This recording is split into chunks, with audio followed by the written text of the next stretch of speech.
본격적인 휴가철이 시작되었는데요. 휴가를 맞아 들뜨고 흥분된 마음으로 인해 자칫 방심해서 당할 수도 있는 보이스피싱에 대처하기 위하여 정부에서는 여름 휴가철을 앞두고 예상되는 보이스피싱 사례와 대처 방법을 발표했는데요. 얼마나 피해가 많았으면 정부에서 이런 발표를 했겠습니까? 경찰청 발표에 따르면 2021년도와 2022년도에 당한 보이스피싱 피해액이 무려 1조 3,182억 원이나 되고 신고된 건수만 52,814건이라고 합니다. 신고 안 된 것까지 하면 피해액은 더 늘어날 것으로 보여집니다. 얼마나 많은 사람이 피눈물을 흘렸을까 짐작이 됩니다. 저도 그 중에 한 사람입니다. 주의하고 조심한다고 해도 사기꾼들이 수법 역시 계속 진화하기 때문에 정신을 바짝 차려야 합니다. 제가 겪은 보이스피싱 피해 사례와 대처 방법에 대해 말씀드릴 테니 영상을 끝까지 시청해 주세요. 악성 앱을 깔리게 하는 방법은 다양한 문자 메시지를 가장하여 깔리게 만드는데요. 해외에서 결제가 되었다는 문자 메시지에 URL 인터넷 주소를 첨부하는 방법이나 택배 회사를 가장해서 깔리게 하는 방법, 청첩장이나 돌잔치 등을 가정해서 깔리게 하는 방법, 많은 사람이 피해를 본 엄마나 핸드폰 액정 깨졌어 문자에 URL 인터넷 주소를 첨부하는 방법 등 다양합니다. 이런 악성 앱에 저도 당한 것인데요. 방심해서 눌렀다 하면 털리는 것이 악성 앱입니다. 이 앱이 깔린 후에는 내 휴대폰이라도 내 것이 아닙니다. 이때부터 원격 조정이 시작되는데요. 앱이 깔린 후 사기꾼들이 제일 먼저 하는 일이 디스플레이 화면을 시커멓게 만들어 놓는 것입니다. 그 이유는 화면을 만지지 못하게 하고 전원을 끌 수 없게 하기 위해서입니다. 제 경우는 급한 마음에 휴대폰을 부숴버리려고 바닥에 내팽개쳤는데요. 아무튼 본인이 어떻게 할 수 없는 통제불능 상태에 빠집니다. 이때부터 사기꾼들은 계좌이체 및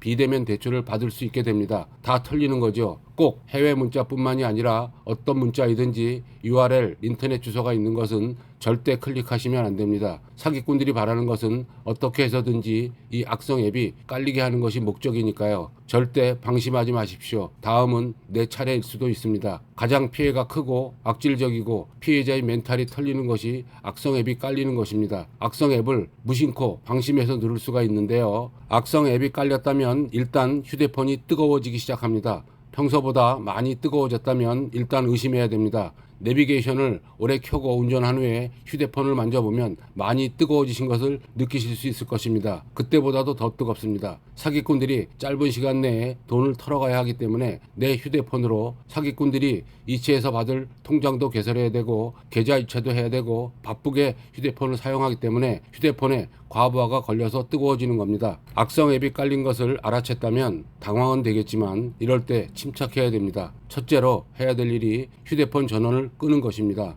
문제는 이게 생각처럼 쉽지가 않습니다. 하지만 알기만 하면 간단한 것이니 이번 기회에 몇 번 연습해 두시면 위기를 벗어날 수 있습니다. 앞서 급해서 제가 휴대폰을 내던졌다고 했는데요. 이 휴대폰이 책상 밑으로 들어간 것입니다. 그래서 다시 지우려고 보니 휴대폰은 깨지지 않고 희미하게 화면이 보이는 겁니다. 평소에 제가 디스플레이 화면 조작은 알기에 책상 밑에서 디스플레이 밝기를 조절하여 결국 휴대폰 전원을 끌 수 있었습니다. 앱 설치 후 대략 30분 이상 흐른 뒤라 결과론이지만 사기꾼들이 개설한 통장으로 돈이 1,000만 원이 이체가 된 이후였습니다. 하지만 여기에 골든타임이 있습니다. 통장을 신규로 개설했을 때 30분 이내로는 출금이 안 되는 은행 규정이 있습니다. 제 기억으로는 30분은 넘었지만 사기꾼들이 통장 개설까지 하는 시간까지 더해본다면 40분 언저리쯤으로 생각이 되는데요. 제가 휴대폰 전원을 끄는 시간과 거의 1, 2분 차이가 아닐까 짐작이 됩니다. 등에서 식은땀이 나고 맥이 탁 풀리는 순간입니다. 유튜브를 만드는 이 순간에도 예전 기억이 떠올라 심장이 두근두근하고 벌렁벌렁하고 진정이 안 되고 있습니다. 최소한 우리에게는 사기꾼에게 대처할 수 있는 골든타임이 최소 30분에서 40분 정도는 있다는 점을 잊지 마시고 당황이 되더라도 침착하게 대처하시기 바랍니다. 그리고 젊은 분들은 디스플레이 밝기 조절을 금세 이해하셨겠지만 나이가 있는 분들은 어떻게 하는 거지 하고 궁금하신 분들이 있을 것 같아 화면을 준비했는데요. 집중해 주세요. 영상에서 보듯이 일단 밝은 데서 화면을 보면 시커매서 아무것도 안 보입니다. 이게 당황하게 되는 원인입니다. 어디로 전화를 할 수도 없고 전원을 끌 수도 없습니다. 멘붕이 와서 갈팡질팡하다 시간을 보내고 다 털리게 되는 원인입니다. 일단 책상 밑이든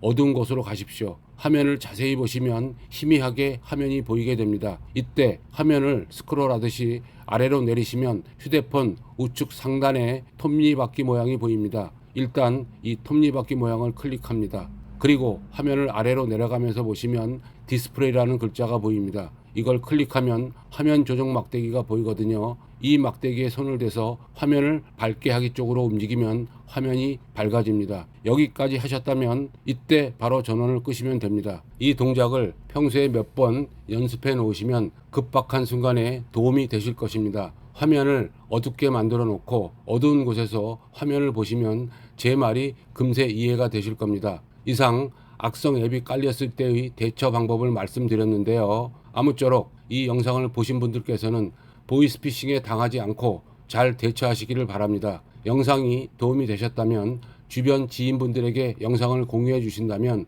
보이스피싱을 막는데 많은 도움이 되리라 생각됩니다. 다음번에는 더 유익한 영상으로 찾아오겠습니다. 구독, 좋아요, 알림 설정은 영상 제작에 큰 힘이 됩니다. 감사합니다.